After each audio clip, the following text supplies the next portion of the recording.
Good morning, America. For our viewers in the West, we're live on the scene near Gene Hackman's home, plus a pivotal day at the White House, also live in Hollywood, heading into Oscar weekend. Growing questions surrounding the suspicious death of actor Gene Hackman. Are they moving at all? Yo, if they're not moving, just send somebody out here really quick. Authorities investigating how the Oscar winner, his wife, and one of their dogs died in their home. The new details on how and where they were all found, what his family is now saying. Breaking overnight. A federal judge says the Trump administration's mass firings likely break the law. The fallout this morning. What will it mean for the thousands of workers who've already been let go? And the high-stakes face-to-face just moments from now, President Trump meeting with Ukraine's President Zelensky at the White House. Race to contain the spread. At least 9 states now reporting measles cases. As we learn where some of the patients contracted the disease, Dr. Tara Narula is answering urgent questions.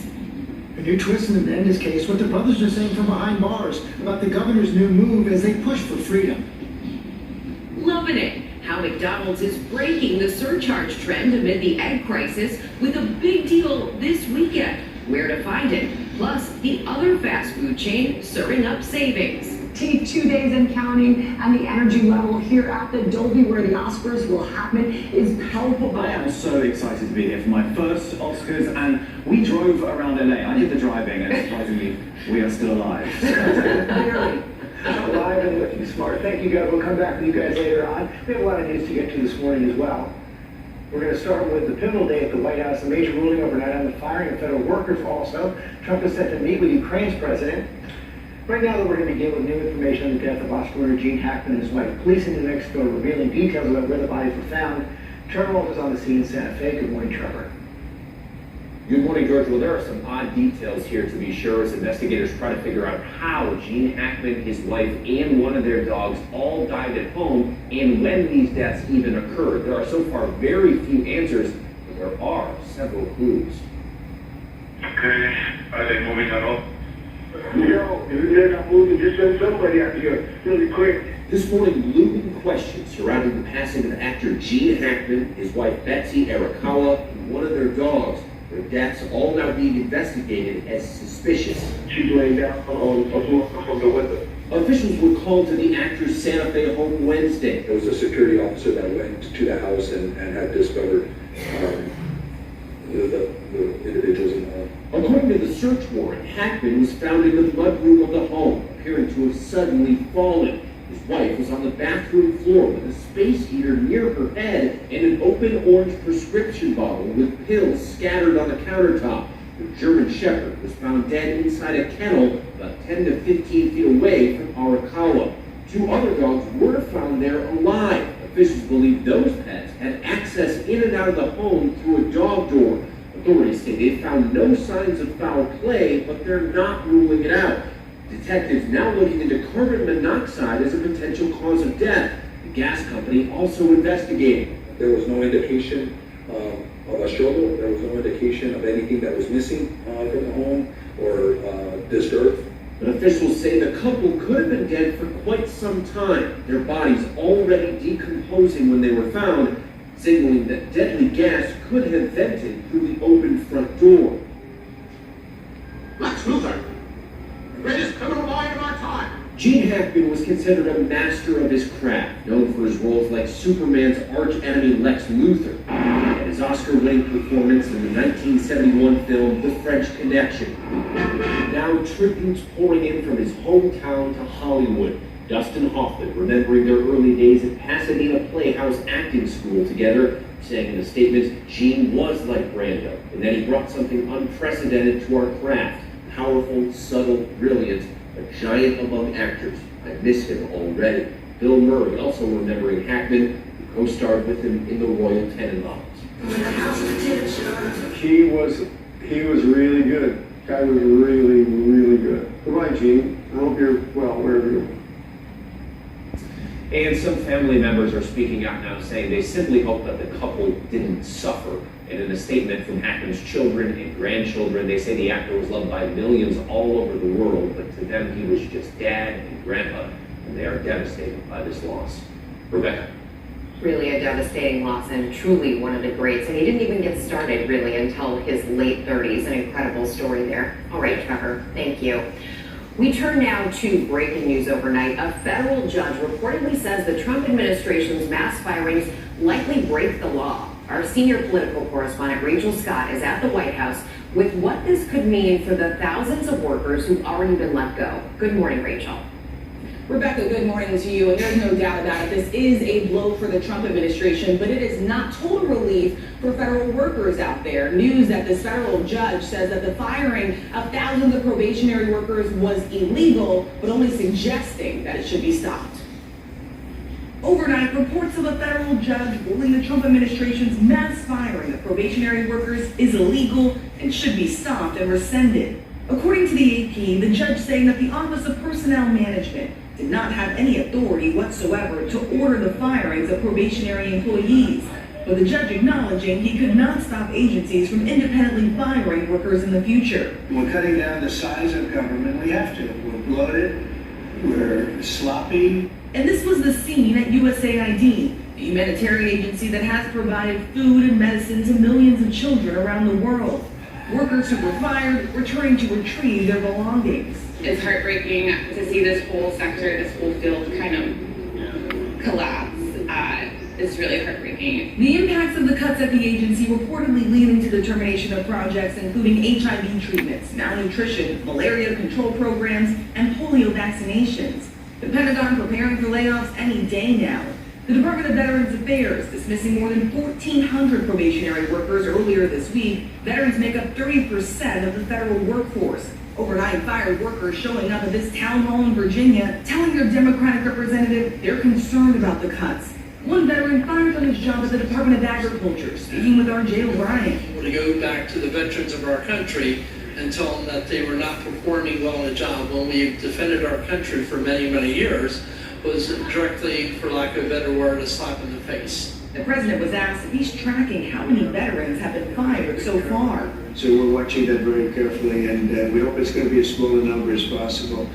But we are having great success in slimming down our government. The latest firings hitting NOAA, the nation's top weather and climate agency. Hundreds let go. These are the scientists who help figure out where the hurricanes are coming, how severe they're going to be, whether we're going to have an earthquake, whether we're going to have a wildfire.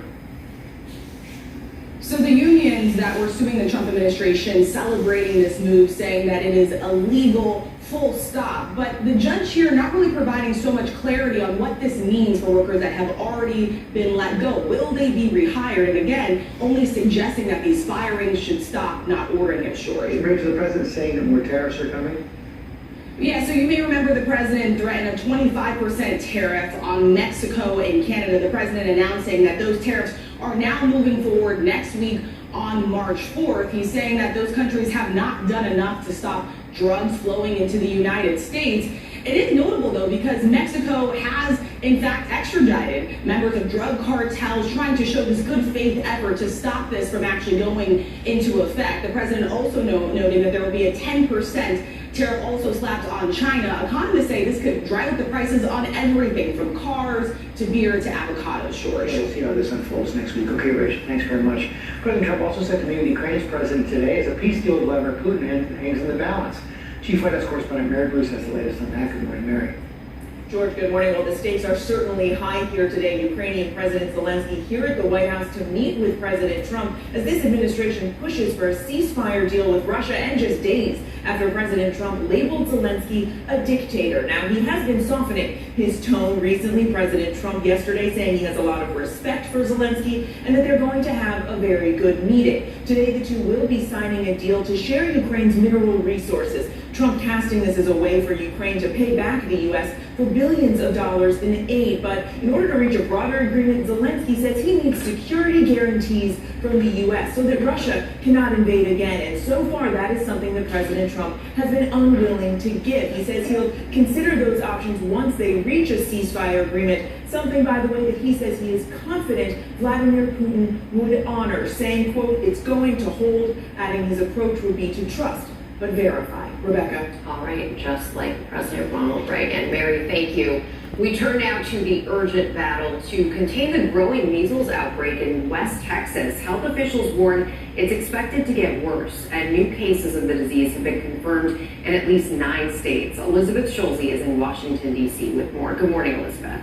Good morning, Rebecca. The federal government says it is providing assistance to state health departments in Texas and New Mexico after an unvaccinated child died from that measles outbreak in West Texas. And now more cases are being reported nationwide.